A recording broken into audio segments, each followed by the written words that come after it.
नमस्कार। एक बार फिर आपके साथ काफ़ी समय के बाद बात करने का मौका मिल रहा है। कारण आप जानते ही हैं, जो परिस्थिति आजकल है, पर मनुष्य की प्रवृत्ति है हर परेशानी को मुकाबला करना। तो आज फिर कहानियों का सिलसिला शुरू होता है, पर सबसे बड़ी बात है कारण और निवारण। मनुष्य की ज़िंदगी में दोनों ज़रूरी हैं, रीज़न एंड सॉल्यूशन। और सबसे बड़ी बात है, अगर हमारे पास रीज़न होगा तभी हम सॉल्यूशन ढूंढेंगे, कारण होगा तभी निवारण ढूंढेंगे।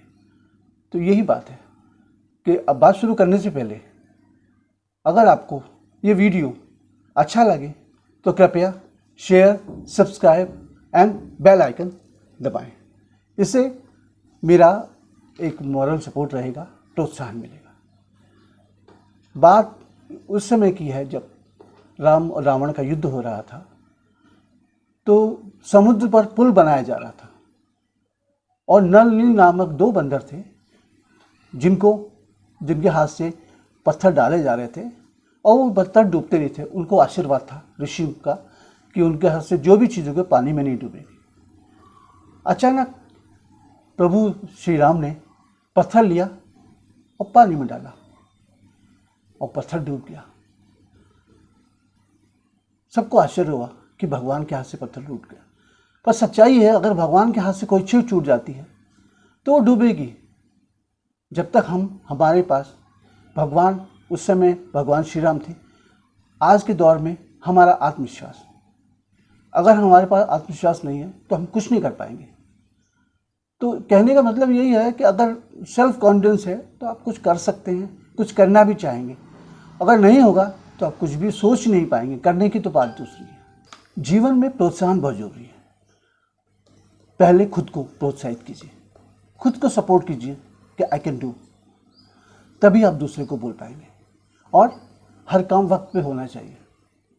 बेवक्त में खाया हुआ खाना भी अजीर्ण की स्थिति, पछता नहीं है। तो वही चीज़ है, हर काम का वक्त है और वक्त पे काम करें, यही हमारी सफलता है का मूल मंत्र है।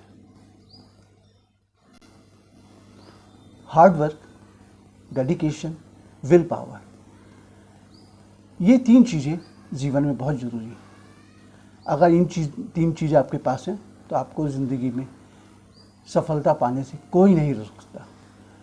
और कहानी की श्रृंखला में आज मैं आपको आर माधवन का जन्म तमिलनाडु में हुआ। बचपन से उनको खेती का शौक़ था, जैसे अमूमन बच्चों को होता है कि पेड़ पौधे लगाने का, उनकी रुचि उसमें थी। समय बीतने पर उन्होंने आईआईटी चेन्नई से मैकेनिकल इंजीनियरिंग की डिग्री पास की और उसके बाद उन्होंने ओएनजीसी में लगभग 10 साल तक कार्य किया। अब एक अच्छे पद पर उन्होंने कार्य किया। तो उसके बाद उनकी जो रुचि थी खेती की, वो बरकरार थी। 10 साल के बाद उन्होंने जो है तमिलनाडु में एक जगह में 6 एकड़ ज़मीन ली और खेती करना शुरू किया।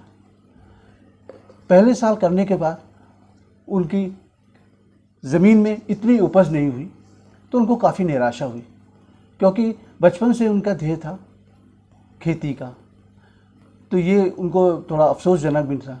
ओएनजीसी में वो रिज पर काम करते थे, जिसमें 15 दिन आपको समुद्र में और 15 दिन आपको जो है अपने घर पे रह सकते थे। इस दौरान उन्होंने काफ़ी कुछ कोशिश की और अपने किसानी की जो प्रवृत्ति थी, इच्छा थी, उसको उन्होंने धीरे धीरे उनको परवान चढ़ाया। उन्होंने कोशिश की कि किसी भी तरीके से जो है खेती की जाए। माधवन ने जब अपने पिता से कहा कि मैं खेती करना चाहूँगा तो उनके पिता को बहुत निराशा हुई। उन्होंने कहा इतनी पढ़ाई करने के बाद खेती, क्योंकि हमारे यहाँ खेती को अभी भी लोग स्वीकार नहीं करते। अगर खेती कर रहे हैं तो मजबूरी का है, अगर कोई करता है तो उसका वो मजाक बनाते हैं।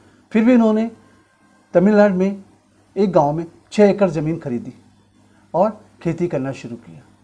पर पहले साल में उनको उतना फ़ायदा नहीं हुआ। फ़ायदा कहने का मतलब अब उपज इतनी नहीं हुई कि जिसके लिए उन्होंने थोड़ा खुश हो सके। और उनकी खेती का आलम था कि 2 टन फसल हुई थी, वो उनके लिए निराशाजनक थी। इस दौरान वे इज़राइल गए और उन्होंने जो है इसी दौरान वो इज़राइल गए और उन्होंने एक सिंचाई का एक नया तरीका देखा, सीखा। ड्रिप इरिगेशन, टपक बूंद, जिससे से फुहारे से जो है सिंचाई की जाए। वहाँ इज़राइल में जितनी ज़मीन उनके पास थी उस हिसाब से वहाँ पे जो है फसल बहुत अच्छी होती थी। उसी दौरान उनको वहाँ पर एक मित्र मिले जो उनके गुरु बने बाद में। उनका नाम था डॉक्टर लक्ष्मण, जिनके अमेरिका में काफ़ी ज़मीन थी, वो भी खेती करते थे और उन्हीं के साथ रहकर उन्होंने खेती के बारे में बहुत कुछ सीखा। माधवन की जिद, तपस्या, संघर्ष को देखकर गाइडेंस दिया, खेती करने का सही तरीका बताया और 8 साल की मेहनत के बाद 1997 में उनको अपनी मेहनत का प्रतिफल मिला। अच्छी खेती हुई और आखिरकार उनको जो है जो कार्य वो कर रहे थे उसमें उनको सफलता मिली। इतने संघर्ष के बाद उनको जो सफलता मिली तो माधवन का कहना ये भी था कि मैं संघर्ष करूंगा जब तक कि मैं सफल नहीं हो जाता। तो ये मनुष्य की प्रक्रिया है, अगर आप कुछ करेंगे नहीं तो आप सफल भी नहीं हो सकते। सिर्फ कहीं सुनी बातों विश्वास न करिए, अपनी मेहनत पे पूरा विश्वास रखें, खुद पर विश्वास रखें, तभी आप कुछ कर पाएंगे।